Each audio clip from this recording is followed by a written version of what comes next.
Good morning. अभी हम अध्ययन कर रहे हैं पाश्चात्य विचारकों का। इसके अंतर्गत पिछले वीडियो में हमने बेंथम के जीवन परिचय, उसकी महत्वपूर्ण रचनाएं एवं उसकी अध्ययन पद्धति का अध्ययन किया था। आज हम अध्ययन करेंगे बेंथम के प्रमुख सिद्धांत यानी उपयोगितावाद का। तो हम देखते हैं बेंथम का उपयोगितावादी सिद्धांत। उपयोगितावाद का सिद्धांत बेंथम की सबसे महत्वपूर्ण एवं अमूल्य देन है। उसके अन्य सभी राजनीतिक विचार उसके उपयोगितावाद पर ही आधारित हैं। बेंथम के उपयोगितावादी दर्शन का वर्णन उसकी दो पुस्तकों फ्रेगमेंट्स ऑन द गवर्नमेंट तथा introduction to the principles of morals and legislation में मिलता है। उपयोगितावाद का विकास। उपयोगितावाद के सर्वप्रथम एक सिद्धांत के रूप में प्राचीन यूनान के एपिक्यूरियन संप्रदाय में ही दर्शन होते हैं। इस संप्रदाय के अनुसार मनुष्य पूर्णतः सुखवादी है। वह सुख की ओर भागता है तथा दुखों से बचना चाहता है। इसके बाद समझौतावादी विचारकों ने भी इसका विकास किया। आगे चलकर यूसेन ने अपनी पुस्तक सिस्टम ऑफ मॉरल फिलॉसफी में उपयोगितावाद के मूल मंत्र अधिकतम संख्या के अधिकतम सुख का प्रथम बार प्रयोग किया। आगे प्रिस्टले ने भी इसी मूल मंत्र का प्रयोग किया। बेंथम ने भी प्रिस्टले के निबंध ऐसे ऑन गवर्नमेंट से उपयोगितावाद की प्रेरणा ग्रहण की। बेंथम ने बताया कि राज्य की सार्थकता तभी है जब वह अधिकतम लोगों के लिए अधिकतम सुख की व्यवस्था करे। उपयोगितावाद का अर्थ। उपयोगितावादियों की दृष्टि में उपयोगितावाद का अर्थ है अधिकतम लोगों का अधिकतम सुख। इसका अर्थ किसी वस्तु का वह गुण जो लाभ, सुविधा, आनंद, भलाई या सुख प्रदान करता है तथा अनिष्ट, कष्ट, बुराई या दुख को पैदा होने से रोकता है। बेंथम के मतानुसार उपयोगिता किसी कार्य या वस्तु का वह गुण है जिससे सुखों की प्राप्ति तथा दुखों का निवारण होता है। उपयोगितावाद की विशेषताएं। पहली विशेषता सुख और दुख पर आधारित। बेंथम का उपयोगितावादी सिद्धांत सुख और दुख के दो आधारों पर आधारित है। उसका मानना है कि जो कार्य हमें सुख देता है उपयोगी है तथा जो कार्य दुख पहुंचाता है वह अनुपयोगी है या उपयोगी नहीं है। बेंथम का मानना है कि प्रकृति ने मनुष्य को सुख और दुख नामक दो शक्तियों के अधीन रखा है और ये शक्तियां हमें बताती है कि मनुष्य को क्या करना है और क्या नहीं। दूसरी विशेषता सुख की प्राप्ति और दुख का निवारण। बेंथम का मत है कि जो वस्तु सुख प्रदान करती है वह अच्छी है और उपयोगी है। जिस कार्य या वस्तु से मनुष्य को दुख प्राप्त होता है वह अनुपयोगी है। मानव के समस्त कार्यों की कसौटी उपयोगितावाद है। सुख व दुख का वर्गीकरण।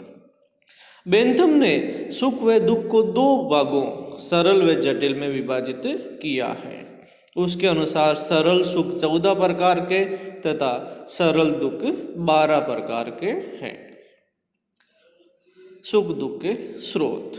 बेंथम सुख दुख के 4 स्रोत मानते हैं। 4 स्रोत कौन से? धर्म, राजनीति, नैतिकता तथा भौतिक स्रोत। 5वीं विशेषता है सुखों में मात्रात्मक अंतर। बेंथम का मानना है कि सभी सुख गुणों में एक जैसे होते हैं, इसलिए उनमें गुणात्मक की बजाय मात्रात्मक अंतर पाया जाता है। उसके अनुसार पुष्पिन खेलना उतना ही अच्छा है जितना कविता पढ़ना। 6ठी विशेषता है सुख और दुख का मापन। बेंथम के अनुसार सुख व दुख को पारिमाणिक तौर पर मापा जा सकता है। यह मापन ही किसी वस्तु या कार्य को सुख दुख के आधार पर अच्छा या बुरा प्रमाणित कर सकता है। 7वीं विशेषता सुखवादी मापक यंत्र। बेंथम का विचार है कि सुख दुख को तुलनात्मक आधार पर परखा जा सकता है। बेंथम ने सुख दुख के मापन की जो पद्धति सुझाई है उसे सुखवादी मापक यंत्र फैल्सिफिक कैलकुलस का नाम दिया गया है। बेंथम का मानना है कि सुख दुख का गणित के सारे पारिमाणिक नापतोल संभव है।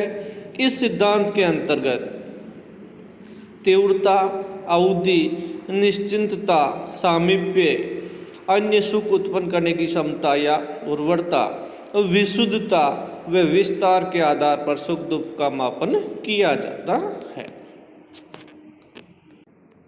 8वीं विशेषता है परिणामों पर जोर। बेंथम का उपयोगितावाद का सिद्धांत परिणामों पर आधारित है, नियत पर नहीं। बेंथम का मानना है कि सुख और दुख स्वयं ही उद्देश्य है। 9वीं विशेषता है राज्य का उद्देश्य अधिकतम लोगों का अधिकतम सुख है। बेंथम के अनुसार राज्य के वे कार्य ही उपयोगी हैं जो व्यक्तियों को लाभ पहुंचाते हैं। सभी व्यक्ति राज्य के आदेशों का पालन इसलिए करते हैं क्योंकि वे उनके लिए उपयोगी हैं। 10वीं विशेषता है अनुशास्त्रियों का सिद्धांत या दंड का सिद्धांत। बेंथम का मानना है कि व्यक्ति के अधिकतम सुख तथा व्यक्तियों के अधिकतम सुख के मध्य संघर्ष की संभावना को देखते हुए व्यक्ति पर अंकुश लगाना आवश्यक होता है ताकि वह दूसरों के सुख को कोई हानि नहीं पहुंचाए। इसके लिए कुछ अनुशास्त्रियों की आवश्यकता पड़ती है।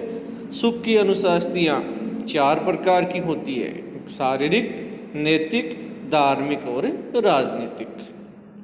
उपयोगितावाद की आलोचनाएं।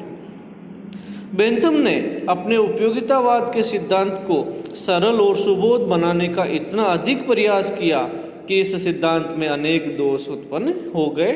इसकी आलोचना के प्रमुख आधार इस प्रकार हैं। पहली आलोचना है मौलिकता का अभाव। यह सिद्धांत बेंथम की मौलिक देन नहीं है। बेंथम ने प्रिस्टले के विचारों को ही नया रूप देने का प्रयास किया है। उसने प्रिस्टले के इस विचार को उधार लिया है कि राज्य का उद्देश्य अधिकतम लोगों को अधिकतम सुख प्रदान करना है। दूसरी आलोचना अमनोवैज्ञानिक सिद्धांत। बेंथम ने मानव प्रकृति को कोरा सुखवादी माना है। उसके अनुसार मनुष्य गौर, स्वार्थी और अपने सुख के लिए प्रयास करने वाला प्राणी है।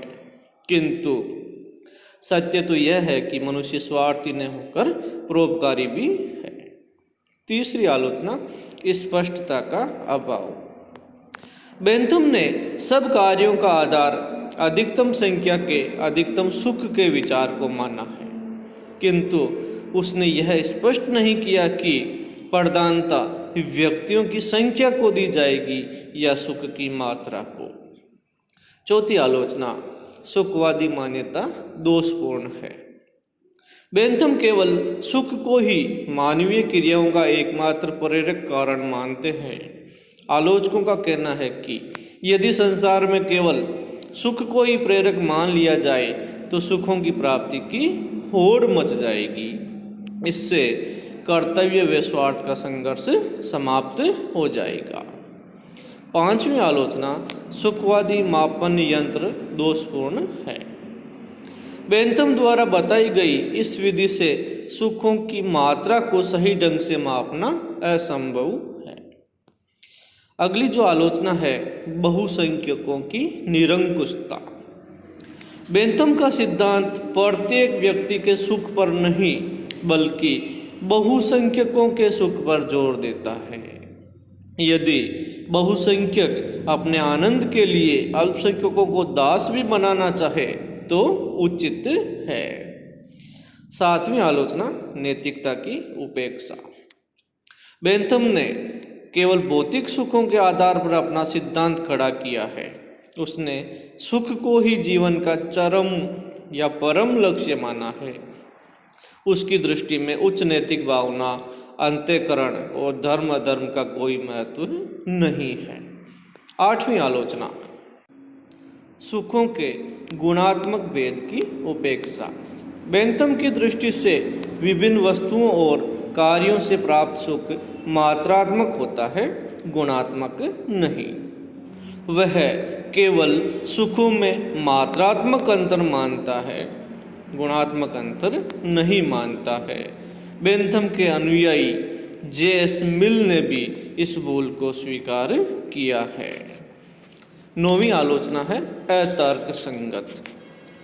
बेंथम ने एक सुख से दूसरे सुख की उत्पत्ति की बात तो कही, लेकिन इस सुख के जनक की अवहेलना की है। बेंथम इसका कारण बताने में असफल रहे। यह सिद्धांत तर्क संगत नहीं है। 10वीं आलोचना, सभी सुख समान नहीं होते। बेंथम ने भौतिक और मानसिक सुखों को समान माना है, लेकिन ऐसा होता नहीं है। इस प्रकार हम कह सकते हैं कि बेंथम का उपयोगितावाद का दर्शन गलत धारणाओं पर आधारित है। उसने सुख और आनंद को समानार्थी मान लिया है। यह अंतर्विरोधों से ग्रस्त है। यह सिद्धांत भ्रांत, भौतिक व एकांगी है, लेकिन अनेक दोषों के बावजूद भी यह सिद्धांत लोक कल्याणकारी राज्य की उदात्त भावना से प्रेरित है। आधुनिक प्रजातंत्र में इसका विशेष महत्व है। आज हमने बेंथम के उपयोगितावाद का अध्ययन किया। उम्मीद है ये वीडियो आपको अच्छा लगा होगा। Thank you very much.